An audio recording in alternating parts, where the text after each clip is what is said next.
Welcome back to the WIPF 2022 conference here in Bangkok with me, Mark Laudi, at the PitchMark booth. Well, SMEs all around the world are the generators of a great deal of economic value, but often don't get the recognition. Frequently, SMEs, very large employers in most economies, are the ones where lots of ideas are generated. They're the nimble ones who can turn on a dime, start something new based on a spark of an idea. And yet, it seems that SMEs all around the world have the same issue. They come up with ideas, they pitch them to big name, very large multinational clients, only to find those clients decline to take up the idea and implement it themselves. Our guest here at the PitchMark booth has exactly that same experience in Egypt, where Moussa, you are in fact one of the foremost IP protection lawyers. You do a great deal of work with SMEs in Egypt. What's the situation there? Mark, thank you for having me. The situation that for SMEs, like we're really concerned about having the SMEs with even the government our government is really interested in supporting them in different way. Also our president giving a lot of initiatives for them to support them. As you mentioned, SMEs for the world now considered to be 90% out of the international companies, as well as supporting and contributes in the employment affair with the 70% now. Sometimes they not reach 50% out of the economy overall, but at the same time they're trying to do a great job, specifically with the new ideas that's need for the governments to support them, and on the other way the investors and the big names to support them for the fact of welfare and the fair competition in the market. So you are right about that. Given the fact that in Southeast Asia there are quite a number of markets where intellectual property protection, well, shall we say, is at various levels of development. What's the situation in Egypt? Actually, Egypt, one of the countries that is starting early with the laws and the legal instruments for IP, where we have a law since 1939, and then we have a law since 1939. 39, really? Yeah, we're starting early, and we were one of the countries that joined WIPO early as well, and we are signatories to a lot of international conventions and agreements. Egypt now working on developing the understanding of the IP according to the new international standards in the technology. One of the things that I'm proudly to announce that couple of weeks under the auspices of our president, we launched the national strategy for IP with strategic goals supporting SMEs and the big names, ideas, investors, not only local investors but also international investors. Egypt, one of the areas and the countries that have alternative opportunities for investment. One of those things when it comes to the knowledgeable or the let's say the knowledge information or the knowledge economy, Egypt is one of the things according even to the history and the ancient history. You see like pharaohs everywhere, pyramids and all that is under the umbrella of IP. Right. So we are creative by our nature to extend when it comes to different things, but also we are now considered to be a really safe environment for investors across the world to come to invest not only on the technological aspects but also in different areas of industries, so you can find that. So now we have like a law for that. We have like law number 82 for 2002 with a specific modification happened on 2019, and according to the strategy adopted, we are open the door for the legislators and the parliament to work much more on having more clauses and terms to support the new ideas of the DIP, which is the digital intellectual property, because of the cyberspace, as you see what's going on of activities that pulsing our lives every day. So, but Egypt clearly has quite a bit of work to do in order to be seen as a hub for IP. There's so much work to be done. Yeah. On the one hand, I guess governments are saying we need to support SMEs, but in terms of scale and generating real returns, often they're forced to focus on the larger companies. Yeah. So how's Egypt managing that dynamic?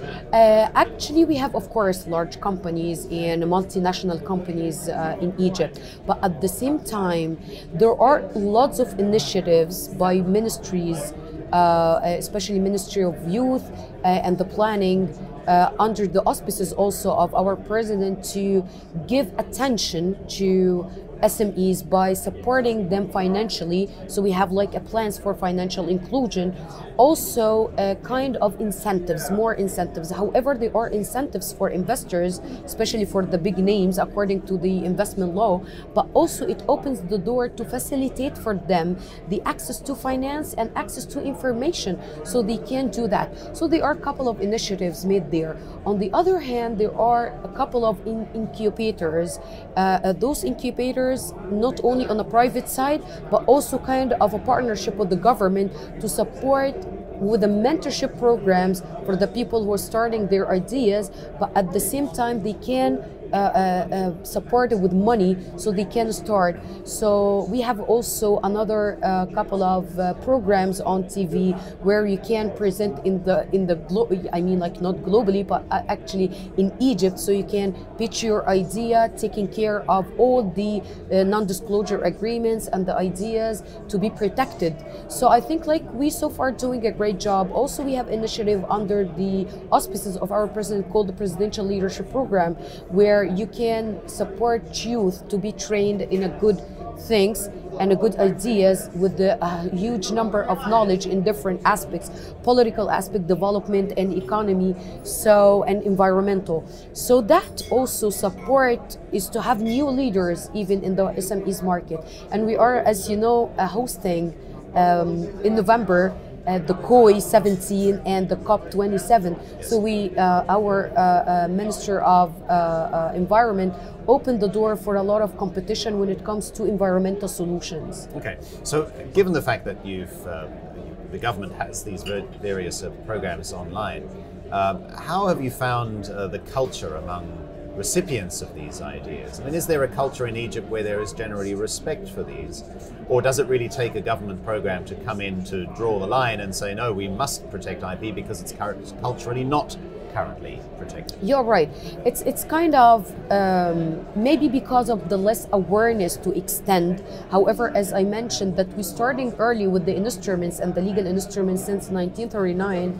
I know that we have a problem globally, not even in Egypt, with the understanding of the IP and how protecting your ideas is important for you first as an owner, and of course to the investors and the innovators, because at the same time the legal framework, the let's say the aim or the objective of that is to enhance creativity and to pave the way for much more ideas to be transformed into products and services for development and welfare for humanity.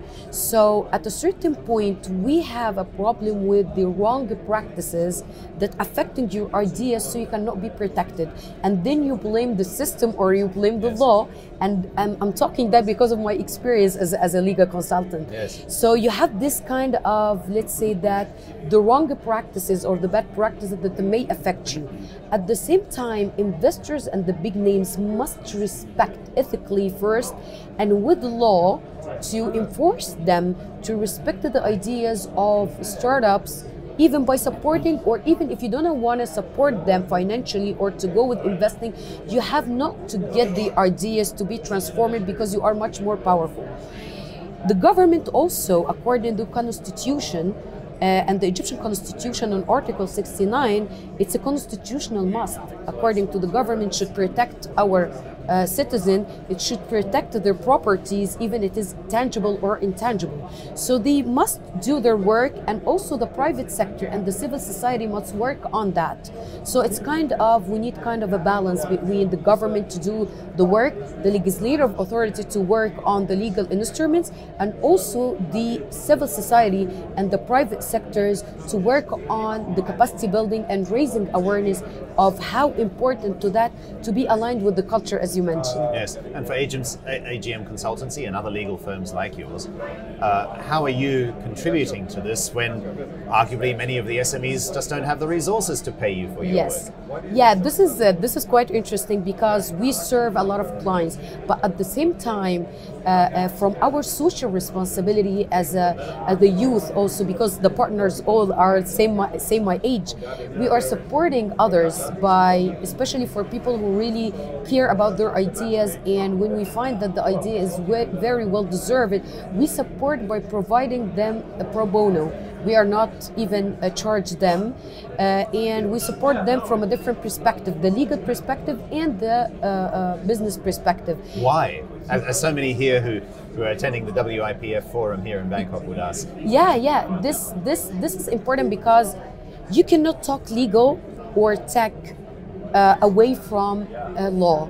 This means that you have to add the business perspective with the cyberspace perspective now, or the technological perspective with the IP. So they are three linked together. So you have to support others also to, as I mentioned, it's not about the idea itself as much as it's support humanity, because the idea is not nationalized anymore. You can go for the internet, I can get PitchMark like now as I do, like I follow you, and I urge like all the people that listening to us now to follow you, because you just give insights about things. So you did your job, you have an idea which others should support you when it comes to non-disclosure agreements or doing as a lawyers their homework, but also technicians or technical personnel should do their homework as well. So this kind of combination should be together to get let's see, development and aligned with the 2030 development sustainable goals, because sustainable goals according to the UN, it is not for Egypt, it's not for Singapore, it's not for UK, it's for the world. So you can give us idea that support the whole world, and this was very clear with the COVID. COVID was like threatening the whole world, and all the vaccines and all the equipment that invented at that time, it wasn't for a specific country nor the others, but it's for the world, because at the end we are human. Yes. Yeah. It's great to talk to you. Thank you so much, Nourhan Moussa from Cairo, for joining us. She's partner at AGM Consultancy, and we wish you all the very best. Thank you. For your future. May we all raise the bar on IP with knowledge among the producers of it, as well as the respect for it among the clients. We'll be back with more from WIPF 2022 here in Bangkok. Stay with us.